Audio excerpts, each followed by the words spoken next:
மின்னலே மின்னலே என் கண்ணிலே நெஞ்சிலே சொல்லடா கண்ணலே.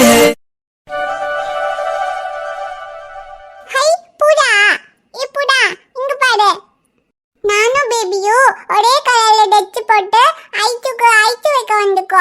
அப்ப நீயும் எங்க கலர்ல டெச் போட்டுக்க, நீயும் ஐச்சுக்கு ஐச்சு வைக்க வந்தியா? என் பேபி ஐச்சுக்கு ஐச்சு வச்சாதான் ஐச்சு எங்க கூட கண்ணாமூச்சி விளையாண்ட வருவாளாம். அப்பனா நீயும் கண்ணாமூச்சி விளையாண்ட வரியா? அப்போ நீ, நானு, பேபி, ஐச்சு எல்லாருமே கண்ணாமூச்சி விளையாண்டலாம்.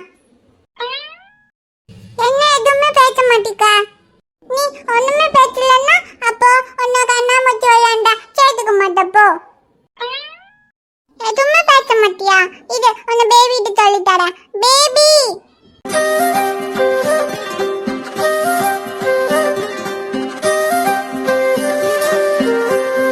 எந்தாடா, நேத்து தான் உன்னை இதுக்கப்புறம் என் மூஞ்சிலே முழிக்காதேன்னு சொன்னல, திரும்பவும் வெக்கமே இல்லாம என் முன்னாடி வந்து நிக்கிற. வெக்கம் இல்ல, மானம் இல்ல, ரோஷம் இல்ல, இன்னும் என்ன வேணாலும் சொல்லிக்கோ, அதை பத்தி எனக்கு கவலை இல்ல. ஆனா இப்ப நான் எதுக்கு வந்திருக்கேன்னா,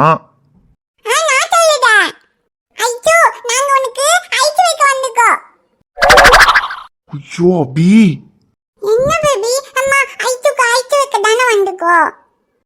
ஷோ கடவுளே, உன்கிட்ட போய் சொன்ன பாரு. ஐஸ் வைக்கவா? ஆமா ஐச்சு, எதுக்கு உனக்கு ஐச்சு வைக்க வந்துக்கோ தெரியுமா? உனக்கு ஐச்சு வச்சாதான் நீ பேபியோட கண்ணாமூச்சி விளையாண்ட வருவ, அதுக்கு தான். போச்சுடா. அடச்சி தெண்டி, நீ எல்லாம் திருந்தவே மாட்டியா? ஏய், நான் அதுக்கெல்லாம் வரலடி, எனக்கு உன்கிட்ட கொஞ்சம் பேசணும். என்னடா, என்ன சொல்ல போற? நேத்து நீ அப்படியெல்லாம் பேசுனது தப்பு, நான் எல்லாம் அப்படிப்பட்டவன் இல்ல, நான் ரொம்ப நல்லவேன்னு சொல்ல போறியா? சேச்சே, நான் நல்லவனெல்லாம் சொல்ல மாட்டேன், நான் கொஞ்சம் ஃப்ராடு தான். ஆனா லவ் பண்ற பொண்ணை தவிர வேற பொண்ணுகிட்ட தப்பா நடந்துக்கிற அளவுக்கு கெட்டவன் கிடையாது. ஓ, அப்ப நீ நேத்து என்கிட்ட அப்படி நடந்துக்கிட்டியே, அதுக்கு பேர் என்னடா? நேத்து மாத்திரம் இல்ல, இதுக்கு முன்னால கூட நீ என்ன கெட்டி பிடிச்சிருக்க, என்ன கிஸ் பண்ணிருக்க. அப்ப வேற பொண்ணை லவ் பண்ணிட்டு என்கிட்ட அப்படி எல்லாம் பண்ணியே, அப்போ நீ கெட்டவன் இல்லையா? இல்ல, ஏன்னா நான் லவ் பண்ண பொண்ணே நீதான். எந்த? ஆமா இஷு, இப்ப நான் சொல்றத நீ நம்புவியான்னு கூட தெரியல. நீ எப்படி 3 வருஷம் என்னை லவ் பண்ணி என்னை தேடிக்கிட்டு இருந்தியோ, அதே மாதிரி நானும் உன்னை தான் தேடிக்கிட்டு இருந்தேன். அன்னைக்கு அந்த ஹோட்டல்ல வச்சு நான் உன்னை பார்த்ததுக்கு அப்புறம், உன்னை பார்த்தது அங்க நடந்ததுன்னு எல்லாத்தையுமே நான் மறந்துட்டேன். ஆனா அதுக்கப்புறம் நீ என் கனவுல வந்த. ஆரம்பத்துல நான் கூட அந்த கனவை பெருசா எடுத்துக்கல. ஆனா அதுக்கப்புறம் கண்ணை மூடினாலே கனவுல நீ தான் வருவ. என்னால உன்னை மறக்கவே முடியல. அதுக்கப்புறம் தான் என் கனவுல வர பொண்ணு ஏன் நிஜத்துல இருக்கக்கூடாதுன்னு நான் உன்னை தேட ஆரம்பிச்சேன். நானும் சக்தியும் சேர்ந்து உன்னை தேடாத இடம் இல்ல, எங்கெல்லாம் உன்னை தேடி அலைஞ்சிருக்கோம் தெரியுமா? அப்ப கூட சக்தி சொன்னா நீ கண்டிப்பா கிடைக்க மாட்டேன்னு. ஆனா இருந்தாலும் என்னால உன்னை மறக்க முடியல. நீ எனக்கு கண்டிப்பா கிடைப்பேன்ற நம்பிக்கையில நானும் உன்னை தேடிட்டு தான் இஷ்யூ இருந்தேன். நான் உன்கிட்ட நான் ஒரு பொண்ணை லவ் பண்றேன்னு சொன்னனே, அது கூட என் கனவுல வந்த ஒன்னதான் இஷ்யூ சொன்னேன். எடா மதி, நிறுத்து. இது என்ன புது கதையா இருக்கு? இல்ல, கனவுல வந்து என்னதான் லவ் பண்ற, என்னதான் தேடிக்கிட்டு இருக்கேன்னு சொல்ற, அப்புறம் நேர்ல நான் உன்னை லவ் பண்றேன்னு சொன்னப்போ ஏன்டா என்ன வேண்டான்னு சொன்ன? ஐயோ அது ஐஷு, எனக்கு அப்போ என் கனவுல வந்தவ நான் தேடிக்கிட்டு இருக்கவன் நீ தான் எனக்கு தெரியல ஐஷு. நீ எப்படி எனக்கு என் முகத்தை பார்க்காததுனால நீ தேடிக்கிட்டு இருக்கவன் நான் தான் உனக்கு முதல்ல தெரியலையோ, அதே மாதிரி அன்னைக்கு நடந்த எல்லாத்தையும் நான் மறந்துட்டேன். அதனால உன்னை பார்த்தப்போ நான் தேடிட்டு இருக்க பொண்ணு நீ தான் எனக்கும் தெரியல ஐஷு. அப்புறம் நீ நேற்று நடந்த எல்லாத்தையும் என்கிட்ட சொன்னதுக்கு அப்புறம் தான் நான் தேடிக்கிட்டு இருக்கவன் நீ தானே எனக்கு தெரிஞ்சது. நீ எப்போ என்கிட்ட கேப்பியே நீ யாரை லவ் பண்றேன்னு, இப்ப சொல்ற ஐஷு, நான் இவ்வளோ நாளா லவ் பண்ணிக்கிட்டு இருந்த பொண்ணு நீ தான். இவ்வளோ நாள் உன்னோட காதலை புரிஞ்சுக்காம நான் உன்னை கஷ்டப்படுத்தினதுக்கு என்னை மன்னிச்சிரு ஐஷு. இதுக்கு முன்னாடியும் சரி, இப்பவும் சரி, இதுக்கு அப்புறமும் சரி, நான் எப்பவுமே உன்னதான் ஐஷு லவ் பண்றேன். ஆனா நான் இதுக்கப்புறம் உன்னை லவ் பண்ணல. ஏன், இதுக்கு முன்னால நான் லவ் பண்ணது கூட ஒண்ணு இல்ல. நிதானம் இல்லாதப்ப கூட ஒரு பொண்ணு கிட்ட மரியாதையா நடந்துக்கிட்டவன தான் நான் லவ் பண்ணேன். ஒன்ன மாதிரி வேற ஒருத்தனை கல்யாணம் பண்ணிக்கிட்டு போற பொண்ணு கிட்ட தப்பா நடந்துக்கணும்னு நினைக்கிறவனே இல்ல.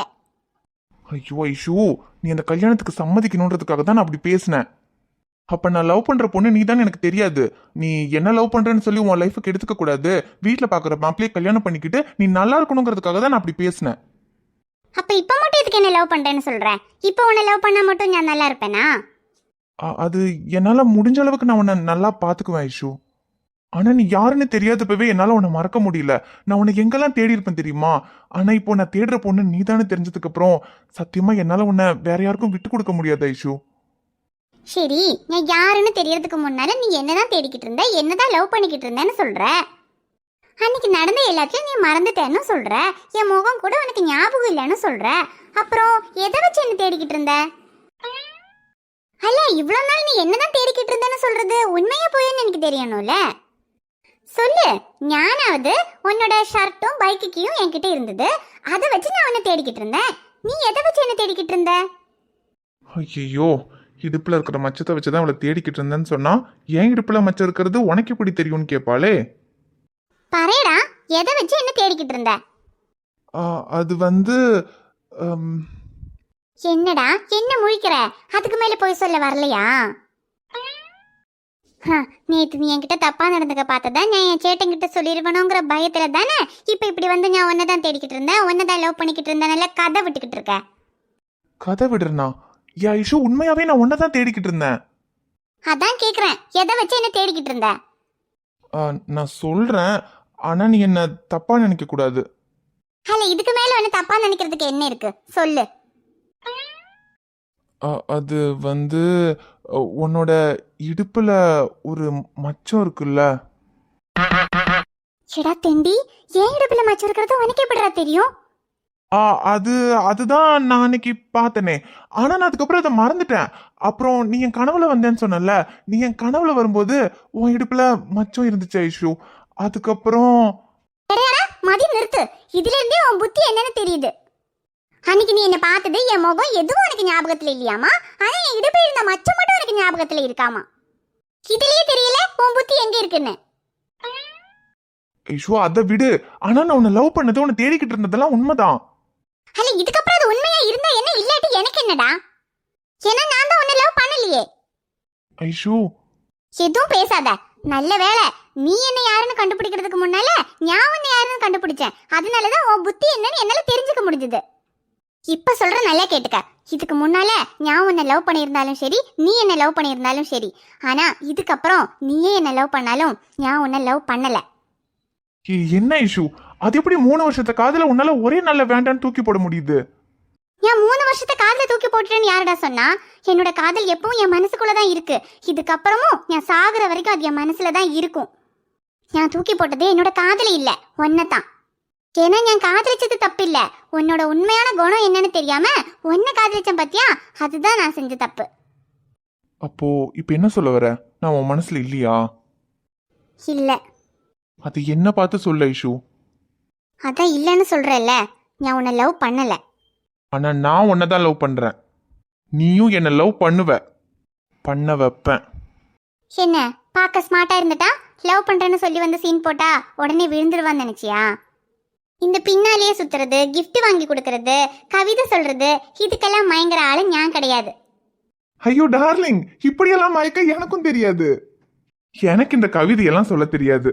ஆனா அந்த கவிதையை விட அழகா காதலிக்க தெரியும். நான் என் காதல வார்த்தையால உன்கிட்ட சொல்லணும்னு கூட அவசியம் இல்ல. ஆனா நான் உன்னை காதலிக்கிறதுல இன்னும் ஒரே மாசத்துல நீயாவே வந்து உன் காதல என்கிட்ட சொல்லுவ. அல்ல, நீ இவ்வளவு கேவலமா பிஹேவ் பண்ணதுக்கு அப்புறமும் ஒரே மாசத்துல நான் உன்னை காதலிப்பேன்னு சொல்ற. அப்ப நான் என்ன அவ்வளவு வீக்குன்னு நினைச்சியா? சேச்சே, நீ வீக்கலம்மா, நான் அவ்வளவு ஸ்ட்ராங்கு. எனக்கு என் மேலயும் என் காதல் மேலயும் நம்பிக்கை இருக்கு. இன்னும் ஒரே மாசத்துல உனக்கு என் மேல இருக்கிற கோவெல்லாம் போய் நீயே என்கிட்ட வந்து ஷமீர் ஐ லவ் யூன்னு சொல்லுவ. நான் சொல்ல வைப்பேன். அது உன்னால முடியாது. ஏன்னா ஒரு பொண்ணு ஒருத்தனை லவ் பண்ணா அவனுக்காக என்ன வேணாலும் பண்ணுவா, அவனுக்காக எத்தனை வருஷம் வேணாலும் காத்திருப்பா. ஆனா ஒரு தடவை ஒருத்தனை வெறுத்துட்டானா அதுக்கப்புறம் அவன் என்ன பண்ணாலும் சரி அவனை திரும்பி கூட பார்க்க மாட்டான். ஐயோ செல்லம், அதுக்கு நீ என்ன வெறுக்கல, என் மேல கோவமா தான் இருக்க. அந்த கோவத்தையும் இன்னும் ஒரே மாசத்துல நான் சரி பண்ணிடுவேன். அதுக்கப்புறம் நீயே வந்து உன் லவ் என்கிட்ட சொல்லுவ. அதையும் பார்க்கலாம். பார்க்க தானே போற. அடிய அடிய என் குட்டி பட்டாசு, தனியே தனியே வந்து விட்டு விளாசு. உயிரே உயிரே என்ன மன்னிச்சு பேசு, கண்ணால் தீ வீசாதடி. சரிகமப்பா தனி நான் சொல்லி தரவா துடிக்கிற செய்ய நான் கொட்டி விடவா வருகிற வனி நான் வீட்டில் சொல்லவா இடைவெளிய நீ வா 2 முத்தம் வைக்கவா மணக்கும் அஞ்சடி பர்ஃபியூம் நீ மயக்கும் கண்ணில கஞ்சா நீ சிரிச்சா சிந்திடும் சிந்த நீ முறைச்சா கீரனு தான் நாடி உடம்பா சக்கரவல்லி நீ வயசில் மின்னற அள்ளி நீ அருகில் பக்கமா வர வைக்கமா அடி நில்லடி கண்ணம்மா சொல்லுடி செல்லம்மா முணுக்குற முத்தம்மா மனசுல என்ன சத்தம்மா வெளியாத சொல்லம்மா உசுருலிங்க யுத்தம்மா அடி கள்ளி நெஞ்ச கிள்ளி என்ன தள்ளி வைக்கலாமா கொஞ்சம் சொல்லு உன்னை அள்ளி கொள்ள கிள்ளி போல துள்ளி வருவேன்.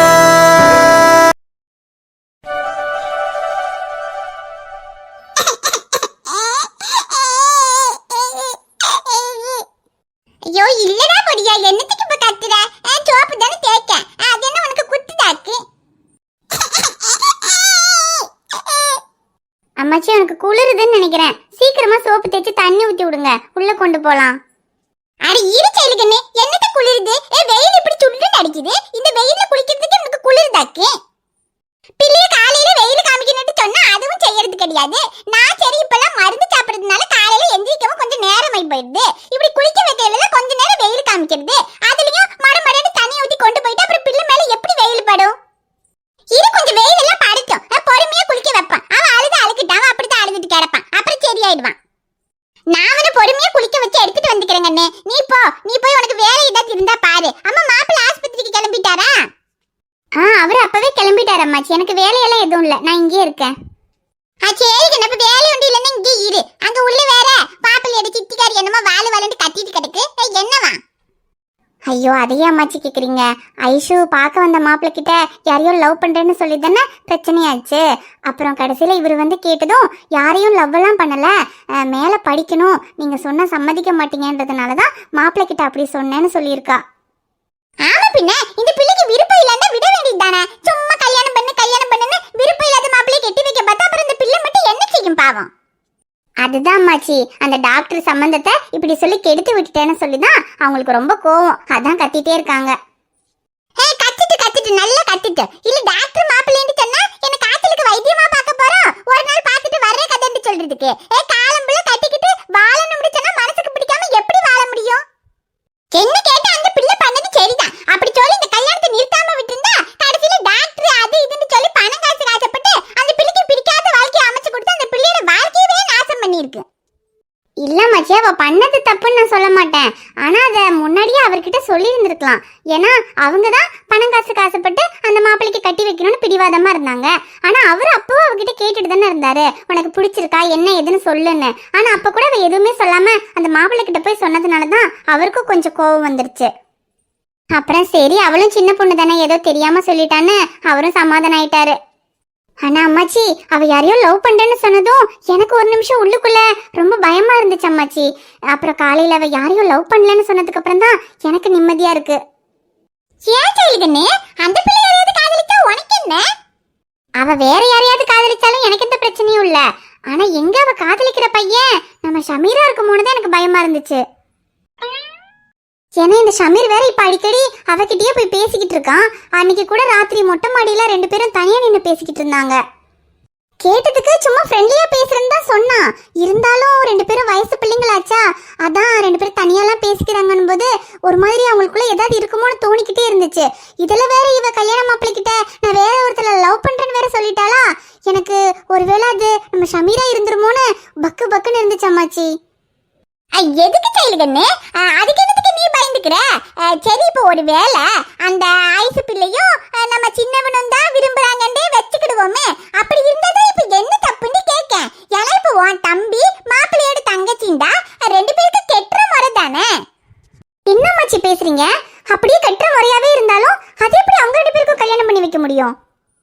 ஏன் செயலுகண்ணே அதுகளுக்கு கல்யாணம் பண்ணி வைக்காத இப்ப என்ன தப்பு? தப்பெல்லாம் ஒண்ணும் இல்ல அம்மாச்சி. கல்யாணம் பண்ணி வைக்கிறதுனா அதுக்கு முதல்ல யாரு சம்மதிப்பான்னு நினைக்கிறீங்க? ஏன் வீட்டுக்காரர் சம்மதிப்பாரா? இல்லனாலே இவனுக்கு கொஞ்சம் கூட பொறுப்பில்ல. இவனையெல்லாம் என் மச்சான சொல்லிக்கிறதுக்கே எனக்கு வெக்கமா இருக்குன்னு எப்ப பார்த்தாலும் அவனை கரிச்சு கொட்டிக்கிட்டே இருக்காரு. இதுல வேற இவனுக்கு அவரோட தங்கச்சியை கட்டி வைக்கிறதுக்கு அவர் சம்மதிப்பாருன்னு நினைக்கிறீங்களா அம்மாச்சி? அவரை கூட விடுங்க.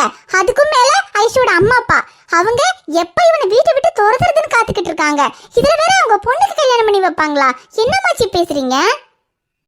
அதெல்லாம் சரிதான் கண்ணு. மாப்பிள்ளைக்கு பிடிக்காது, அந்த பிள்ளையோட அப்பனாத்தால ஒத்துக்கிட மாட்டாவோ, எல்லாம் சரிதான். இருந்தாலும் இப்ப இவங்க 2 பேரும் விரும்பிட்டாவோ, ஒருத்தருக்கு ஒருத்தர் பிடிச்சு போச்சுண்டா அப்புறம் யாரு என்ன பண்ண முடியும் சொல்லு. அப்புறம் மாப்பிள்ளை கொண்டோ சின்னவனை பிடிக்காம எல்லாம் கிடையாது. என்ன கொஞ்சம் படிக்க மாட்டீங்க, பொறுப்பில்ல, வேலை இல்ல, ஊற்றி தீரான்னு சொல்லிதான் கொஞ்சம் கோபமா இருக்காரு. அம்பிட்டுட்டேன். அது கூட இவன் கொஞ்சம் பொறுப்பா ஒரு நல்ல வேலைக்கெல்லாம் போயிட்டேன்டா மாப்பிள்ளைக்கெல்லாம் பிடிச்சு போயிடும். அவரெல்லாம் சம்மதிச்சிடுவாரு. அப்புறம் மாப்பிள்ளையே சம்மதிச்சு தரண்டு வையி. அப்புறம் சின்னவனுக்கும் ஐசு பிள்ளைக்கு விருப்பம்னு சொன்னா அப்புறம் மாப்பிள்ளை கெட்டி வைக்கணும்னு சொன்னா அவங்க அப்பனாத்த என்ன பண்ண முடியும்? இல்ல மாச்சி, இந்த விஷயத்துல அவர்லாம் சம்மதிப்பாருன்னு எனக்கு தோணல. அப்படியே அவர் சம்மதிச்சாலும் நிச்சயமா ஐஷோட அம்மா அப்பா சம்மதிக்கவே மாட்டாங்க. இல்ல ஒருவேளை அப்படியே எல்லாரும் சம்மதிச்சாலும் இதுக்கு நான் சம்மதிக்க மாட்டேன். ஏன் செயலுகண்ணு நீ ஏன் சம்மதிக்க மாட்டே? ஆமா மாச்சி, உங்களுக்கே நல்லா தெரியும். எனக்கும் அவருக்கும் கல்யாணம் ஆனதுக்கு அப்புறம் அவன் எனக்காகவும் அபிக்காகவும் தான் இந்த வீட்டுல இருக்கான். ஆனா இத்தனை வருஷத்துல அவர் அவனை எவ்வளவு பேசியிருப்பாரு. ஆனா எல்லா பேச்சையும் கேட்டுக்கிட்டு அவன் இந்த வீட்டுல இருக்கிறதுக்கு அவன் என்ன ரோஷம் இல்லாதவனா? அவன் நினைச்சிருந்தா எப்பவும் இந்த வீட்டை விட்டு வெளியே போயிருந்திருப்பான். ஆனா இப்பவும் அவன் இந்த வீட்டுல இருக்கிறதுக்கு காரணம் நானும் அபியும் தான். எல்லாத்தையும் பொறுத்துக்கிட்டு எங்களுக்காக தான் அவன் இந்த வீட்டுல இருக்கான். இதுல வேற பத்தா குறைக்க அவங்க சித்தி வேற அவனை என்னெல்லாமோ பேசிட்டாங்க. அப்ப கூட அவன் எங்களுக்காக தான் பொறுமையா இருக்கான். போதும் அம்மாச்சி, அவன் எனக்காகவும் என் பிள்ளைக்காகவும் இந்த வீட்டுல எல்லார்கிட்டயும் அசிங்கப்பட்டுட்டு பொறுத்துக்கிட்டு இருந்ததெல்லாம் போதும். எப்ப அவனுக்கு ஒரு நல்ல வேலை கிடைக்கும், ஒரு நல்ல பொண்ணா பார்த்து கல்யாணம் பண்ணி வச்சு அவன் இந்த வீட்டை விட்டு தனியா அனுப்பலான்னு தான் நான் பாத்துக்கிட்டு இருக்கேன். அதுக்கு என்ன செயலுகண்ணு இப்படி சொல்ற? என்ன கல்யாணம் ஆயிட்டா மட்டும் உன்னையும் அந்த நந்துக்குட்டியை விட்டுட்டு அவன் தனியா போய் இருந்துருவானாக்கு? இருந்துதான் ஆகணும் அம்மாச்சி. ஏன்னா இப்ப அவன் இருக்கிறதுக்கே அவங்க எல்லாம் இந்த பேச்சு பேசுறாங்க. இதுல வேற கல்யாணம் ஆயிட்டு இந்த வீட்டுல இருக்க முடியுமா? இல்ல கண்ணு, அதுக்குதான் அந்த ஐசு பிள்ளையவே கட்டிக்கிட்டா அவன் நம்ம கூடயே இந்த வீட்லயே இருந்துருவான்ல. அதுக்குதான் அம்மாச்சி வேண்டான்னு சொல்றேன். அவன் இந்த வீட்டை விட்டு வெளியே போய் நல்லா இருக்கட்டும். இல்லைன்னா இவங்க என் தம்பியை அசிங்கப்படுத்திட்டே தான் இருப்பாங்க. அவனும் எனக்காகவும் என் பொண்ணுக்காகவும் எல்லாத்தையும் பொறுத்துக்கிட்டு கடைசி வரைக்கும் நிம்மதி இல்லாம இருக்கணும். வேணாமாச்சி, இவங்களும் வேண்டாம், இவங்க பொண்ணும் வேண்டாம். அவன் வேற யாரையாவது கல்யாணம் பண்ணிக்கிட்டு இந்த வீட்டை விட்டு போய் நிம்மதியா இருக்கட்டும். இப்ப கூட அவங்க சித்தி வந்ததும் அவன் இந்த வீட்டுல இருக்கிறதுக்காக என்னெல்லாமோ பேசியிருக்காங்க. அப்பவே நான் அவனை வெளியே போய் தனியா இருடான்னு சொல்லி இருந்திருப்பேன். ஆனா இப்ப அவன் தனியா போயிட்டா அவனை பாத்துக்கிறதுக்கு யார் இருக்கா? அப்புறம் என்னால இங்க நிம்மதியா இருக்க முடியாது. அதான் மாச்சி, அவனுக்கு கல்யாணம் ஆகி அவனுக்குன்னு ஒரு குடும்பம் ஆயிடுச்சுன்னா அப்புறம் அவன் தனியா போய் நல்லா இருக்கட்டும் அம்மாச்சி. எனக்காகவும் என் பொண்ணுக்காகவும் அவன் இந்த வீட்டுல இருந்து இவங்க கிட்ட எல்லாம் பேச்சு வாங்கி கஷ்டப்பட்டது போதும். இதுக்கு மேல என் தம்பி யாருக்கிட்டையும் அசிங்கப்பட வேண்டாம். அதுலயும் இவங்களோட பொண்ணு நிச்சயமா என் தம்பிக்கு வேண்டாம். இல்ல செயலுகண்ணு, நீ வேண்டாம்னு சொல்லுற. ஒருவேளை சின்னவனுக்கு அந்த பிள்ளையை பிடிச்சிருந்தா? அது எப்படி அம்மாச்சி அவனுக்கு பிடிக்கும்? அதெல்லாம் அவனுக்கு பிடிக்காது. ஏற்கனவே அவரோட தங்கச்சி அவகிட்ட நீ எதுவும் வச்சுக்க கூடாதுன்னு சொல்லிதான் வச்சிருக்கேன். அதனால அவனுக்கும் தெரியும் அவளை கல்யாணம் பண்ணிக்க முடியாதுன்னு. என்கிட்ட தெரியுது. எப்படியாவது இந்த பிள்ளைய கரெக்ட் பண்ணிடுவேன்ல போயிருக்கா.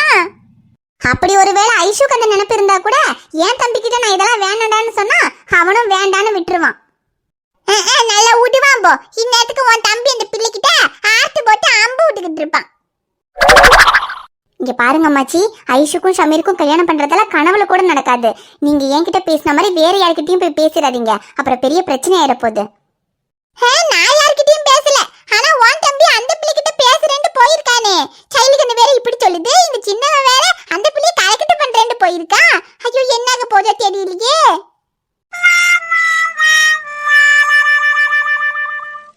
ஹாய் ஃப்ரெண்ட்ஸ், எல்லாரும் எப்படி இருக்கீங்க? நிச்சயமா நலமா இருப்பீங்கன்னு நம்புறோம். இந்த வீடியோ உங்களுக்கு பிடிச்சிருந்தா மறக்காம வீடியோவுக்கு லைக் பண்ணுங்க. வீடியோ எப்படி இருந்துச்சுன்னா மறக்காம கமெண்ட்ஸ்ல சொல்லுங்க. வீடியோவை உங்க ஃப்ரெண்ட்ஸுக்கும் ஃபேமிலிக்கும் ஷேர் பண்ணுங்க. சேனலை சப்ஸ்கிரைப் பண்ணாம பார்த்துட்டு இருந்தீங்கன்னா மறக்காம சப்ஸ்கிரைப் பண்ணிட்டு பாருங்க. பாப்பா உங்களை பக்கம் நாளைக்கு வரேன். பை.